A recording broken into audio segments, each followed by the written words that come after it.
Il s'agit d'une histoire vraie, envoyée par l'un de nos abonnés et éditée par moi pour la partager avec vous.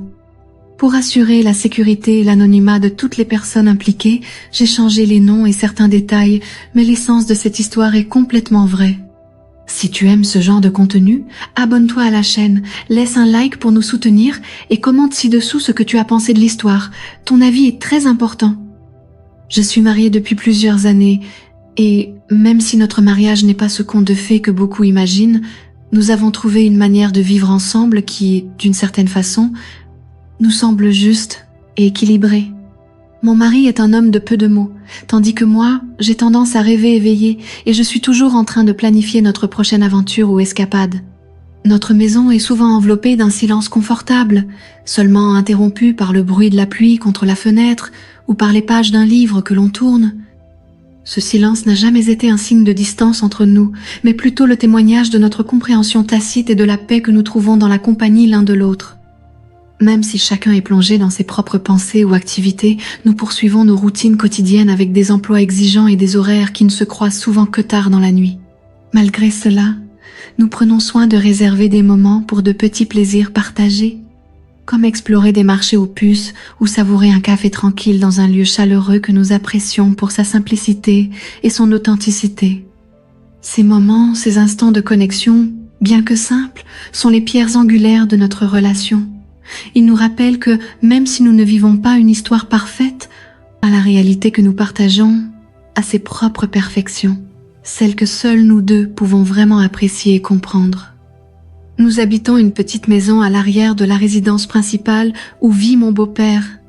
Il est devenu veuf peu avant mon mariage et, depuis, a choisi de vivre seul ou du moins, c'est ce qu'il semble au premier abord. De temps en temps, je remarque des visites pas si discrètes de plusieurs jeunes femmes qui viennent chez lui. Mon beau-père n'est plus tout jeune, mais il possède encore un certain charme qui semble attirer les regards. Il est un homme de posture élégante, toujours bien habillé, avec des cheveux argentés soigneusement coiffés en arrière, ce qui lui donne une allure distinguée. Malgré son âge, il conserve un esprit jeune et une énergie contagieuse. Son sourire facile et sa manière galante de converser ne laissent pas transparaître les années vécues. Il a toujours été clair sur le fait qu'il ne voulait pas s'engager sérieusement avec quelqu'un après avoir perdu sa femme, avec qui il avait partagé des décennies de vie.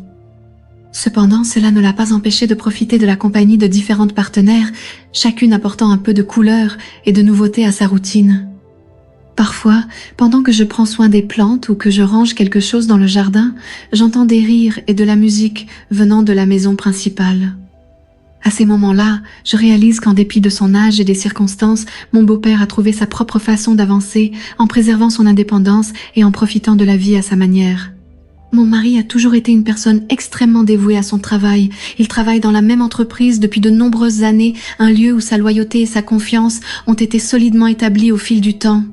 Son patron, un homme également sérieux et juste, a toujours vu mon mari non seulement comme un employé, mais comme un véritable pilier de l'entreprise. Quelqu'un capable d'assumer des responsabilités importantes. C'est un après-midi tranquille, alors que je préparais le dîner, que mon mari est rentré à la maison avec un air mêlé d'excitation et de nervosité.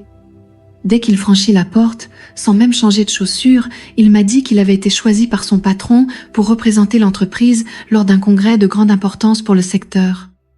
L'événement, qui durerait 3 jours, serait une excellente occasion pour lui de démontrer ses compétences et ses connaissances. Ce serait un pas significatif pour sa carrière. Le congrès se tiendrait dans une ville à quelques heures de vol de chez nous, ce qui signifiait qu'il devrait être absent pendant quelques jours. Cela incluait des nuits à l'hôtel, des dîners avec d'autres professionnels du secteur et la possibilité de faire de nouvelles connexions qui pourraient être précieuses pour sa carrière. Malgré la distance et le temps loin de la maison, l'opportunité était trop importante pour être ignorée.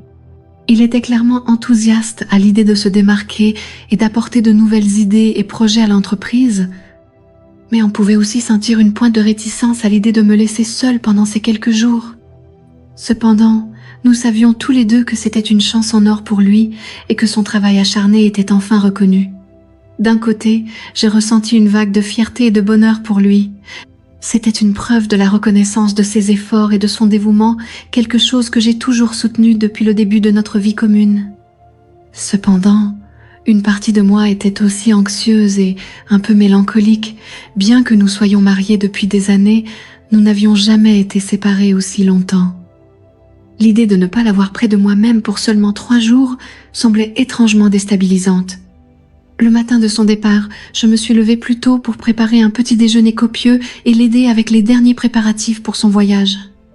Tandis qu'il révisait des documents et vérifiait qu'il avait tous les éléments essentiels, je tentais de dissimuler mon inquiétude avec des conversations légères et encourageantes.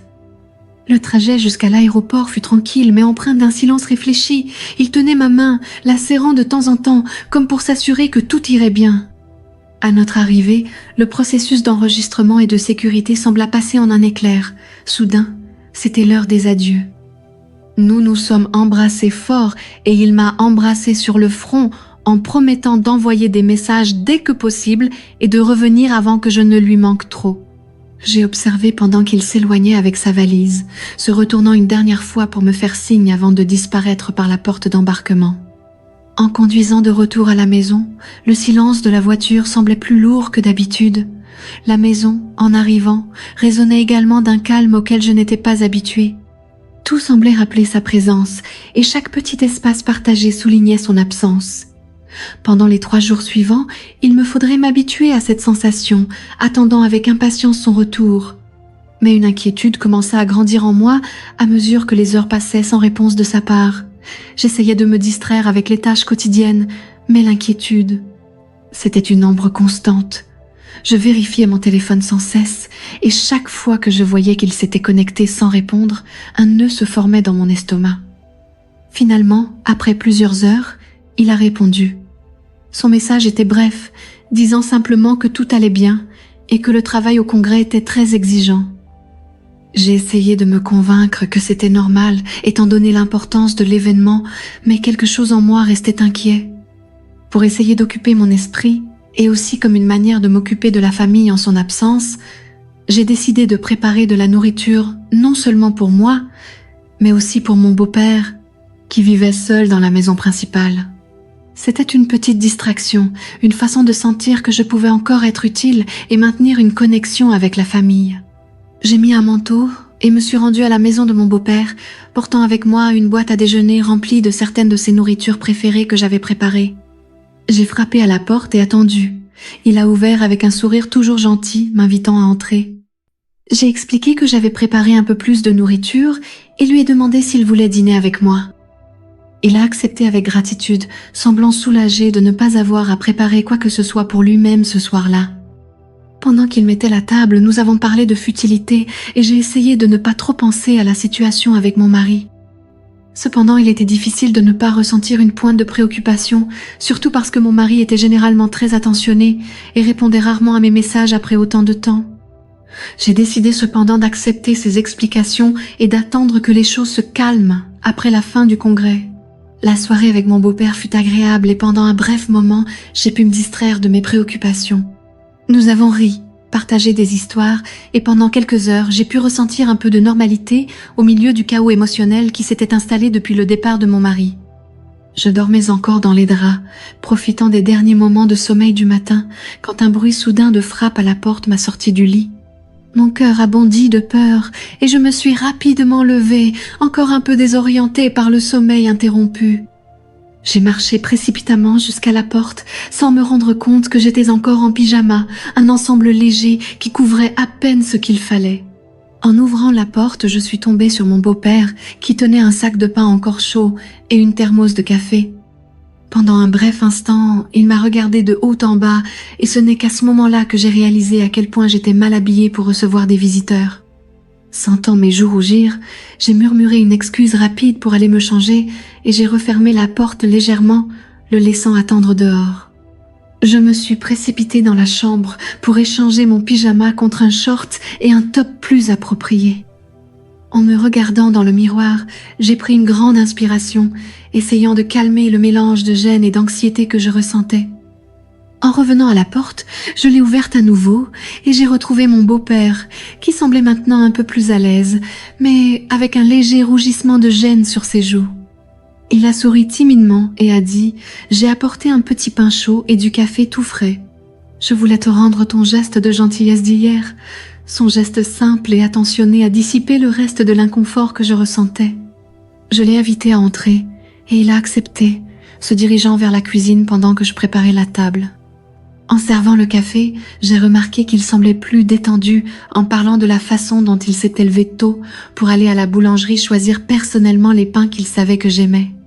Nous avons partagé le petit déjeuner dans une atmosphère amicale, parlant de futilité et, pendant quelques instants, oubliant les tensions et préoccupations qui avaient marqué les derniers jours.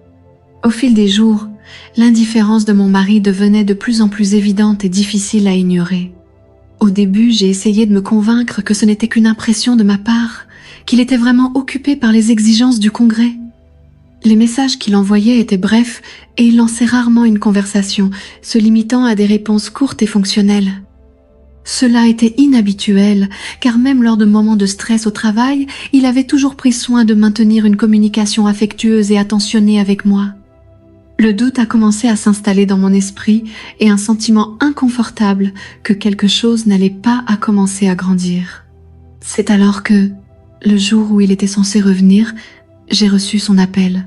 La voix de l'autre côté de la ligne était hésitante, presque forcée, tandis qu'il expliquait que l'événement avait été prolongé jusqu'au week-end et qu'il ne pouvait pas refuser la demande de son patron de rester quelques jours de plus.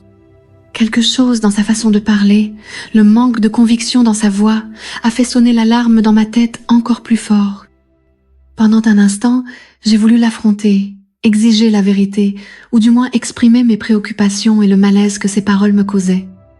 Cependant, j'ai choisi de ne rien dire. La peur d'une possible confirmation que quelque chose de plus sérieux se passait m'a maintenue en silence. La conversation a été brève et il a raccroché peu après avoir réaffirmé que tout allait bien et qu'il me manquait. J'ai raccroché avec un sentiment de vide, ressentant l'absence de la fermeté et de la sécurité que sa voix m'apportait toujours. Je suis allée jusqu'à la fenêtre, regardant le jardin où les feuilles des arbres bougeaient au vent, réfléchissant à ce tournant étrange que semblait prendre notre relation. L'incertitude et l'inquiétude m'enveloppaient comme une brume froide, me laissant me questionner non seulement sur la situation actuelle, mais aussi sur la solidité de tout ce que nous avions construit ensemble jusque-là. La présence de mon beau-père, bien qu'au départ une simple compagnie, a commencé à devenir une source de réconfort. Il semblait percevoir, même sans que je dise un mot, que j'avais besoin de compagnie et, d'une manière ou d'une autre, trouvait toujours une occasion de partager un repas ou simplement de rendre visite. Nos petits déjeuners sont devenus une petite tradition. Il venait avec des pains frais et une thermos pleine de café et, ensemble, nous commencions la journée en discutant de choses légères, évitant les sujets qui pourraient faire surgir mes préoccupations.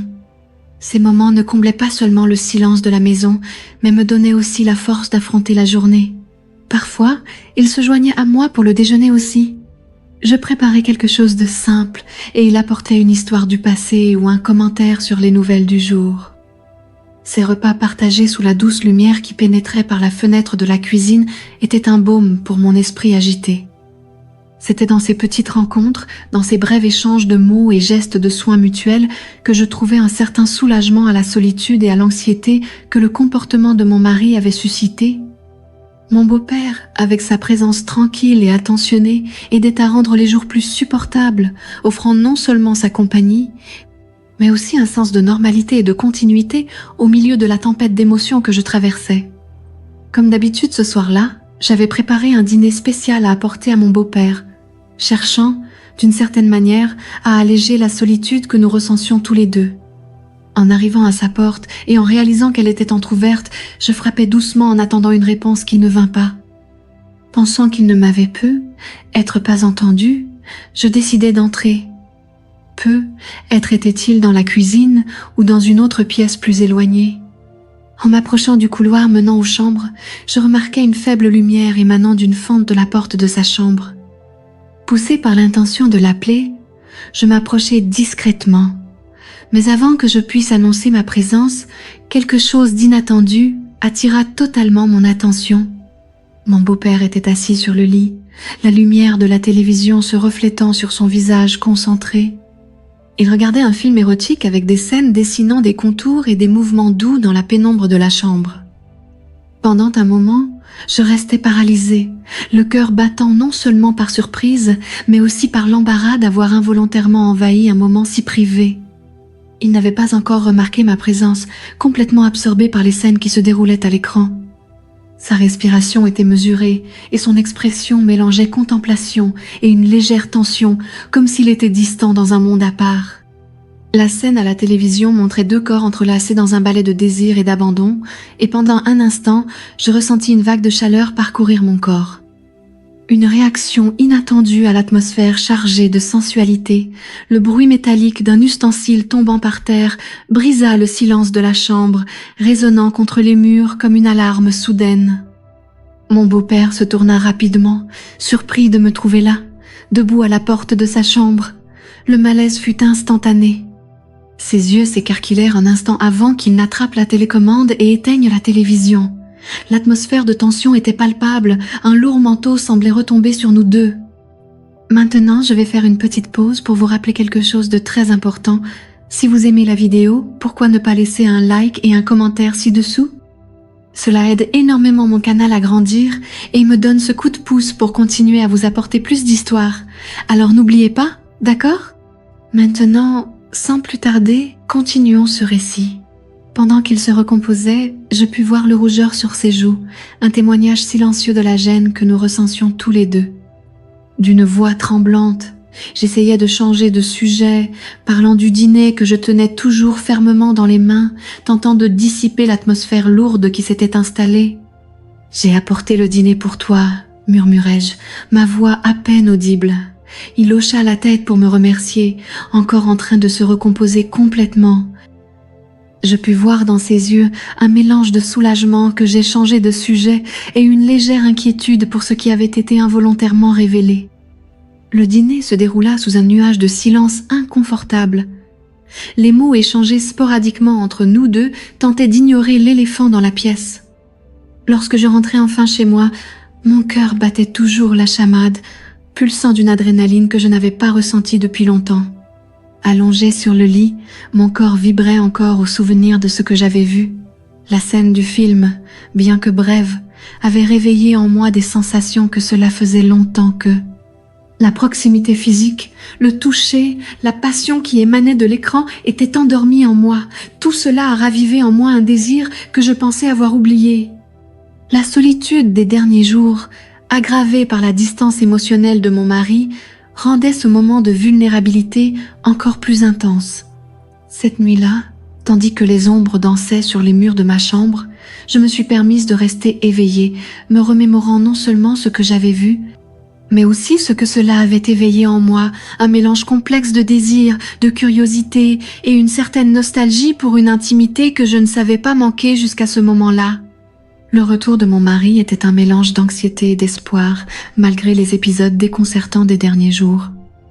Une partie de mon âme attendait son arrivée, la chance de reprendre notre routine et peut être d'éclaircir les inquiétudes qui s'étaient accrues dans son silence. Lorsqu'il est enfin arrivé, son état de fatigue était évident. Il m'a salué brièvement, un baiser rapide et un sourire fatigué avant de se diriger directement vers la douche, laissant ses valises jetées dans le salon. Poussée par le désir d'organiser un peu l'espace, j'ai commencé à ramasser ses affaires, les emportant dans la chambre. C'est alors que le son d'une vibration insistante attira mon attention. Son téléphone portable, oublié dans la poche de l'une des valises, vibrait sans cesse, s'illuminant à chaque nouvelle notification qui arrivait. La curiosité, alimentée par les doutes récents, m'a poussé à prendre l'appareil. Sur l'écran, un numéro inconnu. J'ai hésité un instant avant d'ouvrir les messages, le cœur battant fort contre ma poitrine. Le message le plus récent était court, mais ses mots étaient comme des coups directs dans mon cœur. « Tu me manques déjà énormément. » L'informalité intime du message était indéniable, un signe clair de quelque chose de plus qu'une simple amitié. En un instant, toutes les pièces ont commencé à s'emboîter. Son indifférence, ses réponses évasives, l'extension soudaine de son voyage. Tout prenait désormais un sens douloureux. Il avait une liaison. La révélation fut dévastatrice. Un tourbillon d'émotions m'envahit, de la colère à la tristesse, de l'incrédulité au désespoir.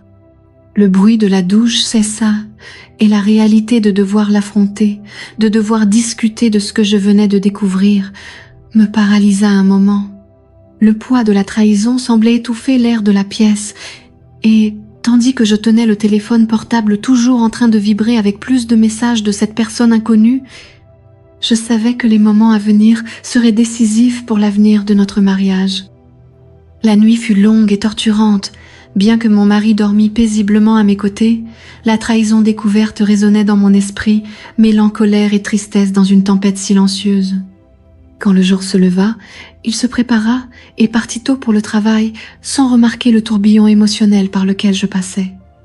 J'avais besoin de parler, de sentir le soutien de quelqu'un, alors j'ai décidé d'aller chez mon beau-père. En arrivant là, je le trouvais assis à la table de la cuisine, prenant son café matinal.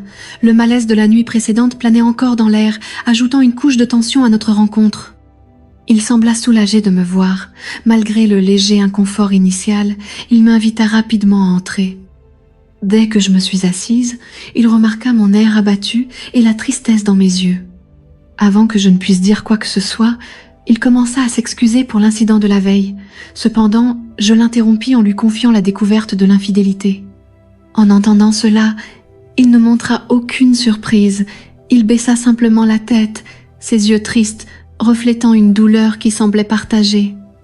D'une voix tremblante et choisissant soigneusement ses mots, il commença à parler. Je suspectais déjà quelque chose depuis un moment. J'ai vu des comportements étranges chez mon fils et j'ai essayé de lui parler plusieurs fois, mais il ne m'a jamais écouté. J'étais dans un dilemme. Je ne savais pas si je devais m'immiscer dans votre relation ou non. La dernière chose que je voulais, c'était causer encore plus de problèmes. Son visage était marqué par l'angoisse et il fit une pause en respirant profondément avant de continuer. Mais j'étais vraiment contrariée de voir ce qui se passait. Tu es une femme incroyable et tu ne mérites pas de passer par ça. À ce moment-là, il prit ma main dans un geste de consolation et de soutien. Sa main était ferme et chaude, transmettant une sécurité dont j'avais tant besoin. Je sentis les larmes commencer à monter tandis qu'il poursuivait. « Je veux juste que tu saches que je suis là pour toi, peu importe ce que tu décideras de faire. Tu fais partie de notre famille et tu mérites tout le respect et l'amour. » La sincérité de sa voix et la chaleur de son toucher furent un baume pour mon âme blessée à cet instant. Malgré la tristesse et le chaos émotionnel, je ressentis une pointe de gratitude d'avoir quelqu'un comme lui à mes côtés, prêt à offrir du soutien et de la compréhension dans l'un des moments les plus difficiles de ma vie. Les jours s'étiraient avec une lenteur excruciante. Mon mari, maintenant plus distant que jamais, semblait complètement déconnecté de notre relation. Surtout dans l'intimité, où son absence était plus douloureuse, je me sentais abandonnée dans ma propre maison, naviguant seule dans un océan d'incertitude et de tristesse. Dans ce contexte, les conversations avec mon beau-père devinrent mon refuge. Au départ, ce n'étaient que des rencontres occasionnelles pour partager un repas ou simplement me confier. Mais, avec le temps, elles devinrent une partie essentielle de ma journée.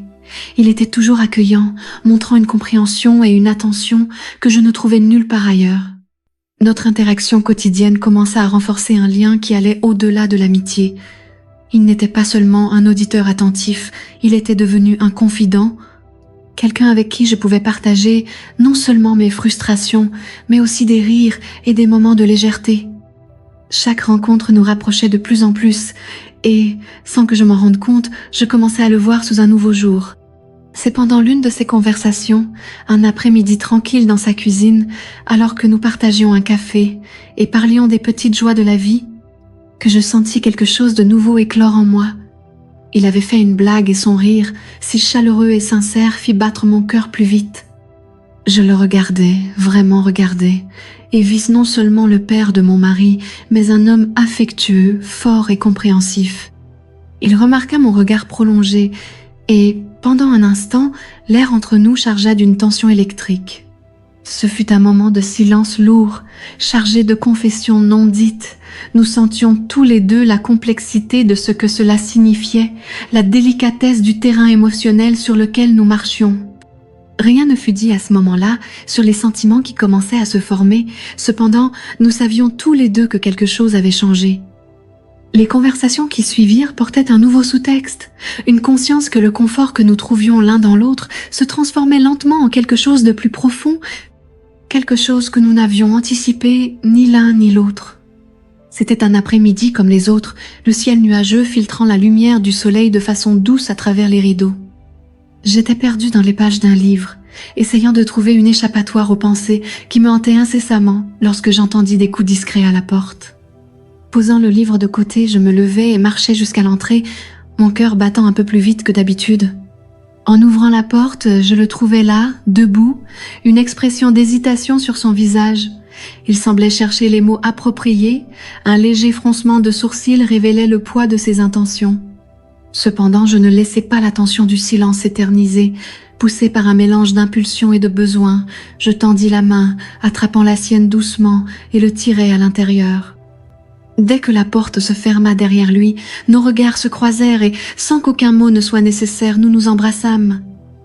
Ce fut une étreinte forte, chargée d'une urgence que nous avions contenue pendant des jours.